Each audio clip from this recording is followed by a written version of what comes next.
D'accord. Alors, Florent Eustache Resso, vous avez, au détour d'une sortie médiatique, lancé un autre débat sur l'appareil génital de la femme qui serait le siège de la sorcellerie. Là encore, beaucoup n'ont pas compris. Oui, en fait, je ne vais même plus me répéter, je vais juste citer Rabitan. Rabitan a dit que cette affirmation est vraie parce que comment on appelle le sexe de la femme? On dit chatte. Ta chatte. Mais le chat, c'est l'animal, à part le hibou, c'est l'animal numéro 2 de la sorcellerie. C'est ça que Rabitan a dit, c'est pas moi qui ai dit. Donc c'est à explorer. Deuxièmement, lorsque le voyage du corps doit s'effectuer, la femme, c'est par là que la femme sort. C'est par ce lieu que la femme donne la vie. Et c'est par en ce lieu aussi qui est le lieu par excellence de ce que je ne veux pas dire. Et quand vous faites vos enquêtes, lorsque 10 hommes meurent, la femme est la cause d'au moins 7 morts. Mais là, qu'est-ce que vous conseillez désormais? Est-ce que les hommes il faut faire attention. De la femme? Non, je n'ai jamais dit que... Mais il faut faire très attention. En fait, on assiste aujourd'hui à une banalisation de la femme.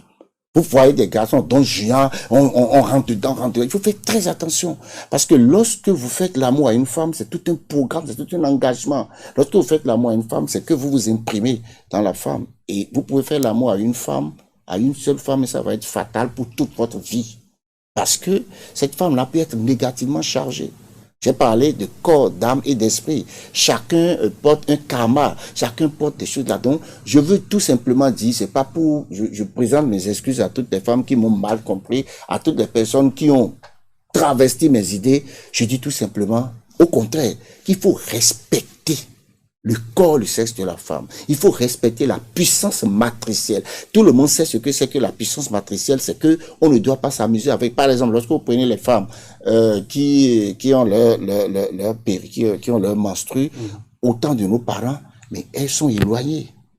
Elles sont éloignées et pendant ce temps-là, c'est des séances de prière pour que le premier jour, ça correspond. Il est même dit que le premier jour correspond à l'élément terre et on doit faire des prières relatives à l'élément terre, le deuxième jour à l'élément eau, le troisième jour à l'élément air, le troisième à l'élément feu, etc., etc. Et se purifier avant de revenir, avant de réintégrer ça. Mais aujourd'hui, qu'est-ce qu'on voit? Même des gens, ils vont pendant que la femme est dans cette période-là. Donc, il nous appartient de... Nous ne refusons rien à personne. Mais il faudrait que nous puissions véritablement attirer l'attention de la jeunesse sur un certain nombre de choses que nous faisons et qui nous sont... Donc, les nouvelles pratiques sexuelles en vogue, il faut les éviter. Il faut les éviter, à mon avis.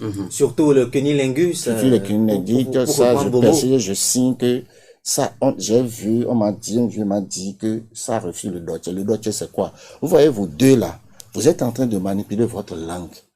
Mais quand vous allez vous livrer au cunnilingus tout le temps, à un moment donné, vous allez tomber dans le milieu des médias. Pourquoi?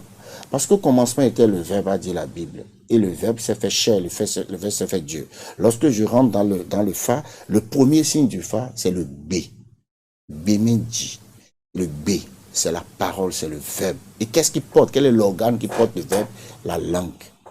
C'est pour ça que quand nos ancêtres veulent proférer la parole, ils prennent des grains d'attaque qui représentent l'élément feu, activateur du verbe. Mais lorsque vous faites le cunnilingus, le sexe de la femme est à respecter. C'est quelque chose, c'est le minon, c'est le nan. C'est quelque chose, c'est de là que nous venons. Mais lorsqu'on se livre à cet exercice, eh bien, votre langue est désactivée. Votre langue est désactivée. Lorsque vous êtes spiritualiste, vous ne pouvez plus proférer aucune parole qui marche. Mais les journalistes, moi, je suis journaliste. Vous voyez, je manipule le verbe. Je ne vais jamais faire cunnilingus parce que je sais que si je le fais, vous regardez l'attention avec laquelle vous me regardez. Le jour où je vais commencer à le faire, mes propos seront fades. Je ne peux plus activer, je ne peux plus me connecter à vous. Donc je déconseille cela. Ceux qui ont envie de le faire, ils n'ont qu'à continuer à le faire. Il y a les femmes qui demandent expressement ça. Oui, allez-y. Est-ce que les femmes savent? Le jour où la femme saura tous les pouvoirs qu'elle aura, l'univers va exploser. Donc c'est même bon pour nous qu'elle ne le sache pas, mais il faut que chaque garçon sache là où il veut. Il y a des femmes qui prennent beaucoup de plaisir dans ça, mais qu'est-ce que ça nous donne? Lorsque tu prends un plaisir qui était fatal, après quand le miel devient amer, c'est compliqué. Donc à chacun de savoir ce qu'il va choisir là.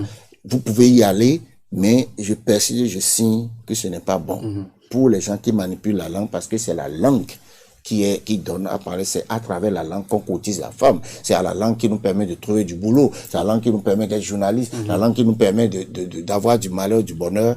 Et de communiquer, donc d'exister tout simplement. D'exister tout simplement. Donc, nous ne devons pas nous livrer à des actions qui la dévalorisent. Merci à vous, Dr Florent Eustache Ressou. Je rappelle que vous avez soutenu le 10 novembre dernier votre thèse sur la représentation sociale de la sorcellerie azé chez les Fonds au sud du Bénin. Vous étiez donc sur ce plateau pour déconstruire avec nous tout ce concept-là idéologiquement chargé de négation et travesti d'ailleurs donc par la philosophie occidentale. Vous avez donc conseillé essentiellement les jeunes sur ce plateau afin que on puisse conserver la sacralité donc de la parole à travers donc la langue, pour pouvoir continuer donc par avoir le dochet, si je me rappelle bien. Exactement. Merci à vous, Paul Damagbe. Merci, Joël Tobé. C'est la fin de cette émission spéciale diagonale consacrée donc à cette problématique donc sur la sorcellerie. On se retrouve très prochainement.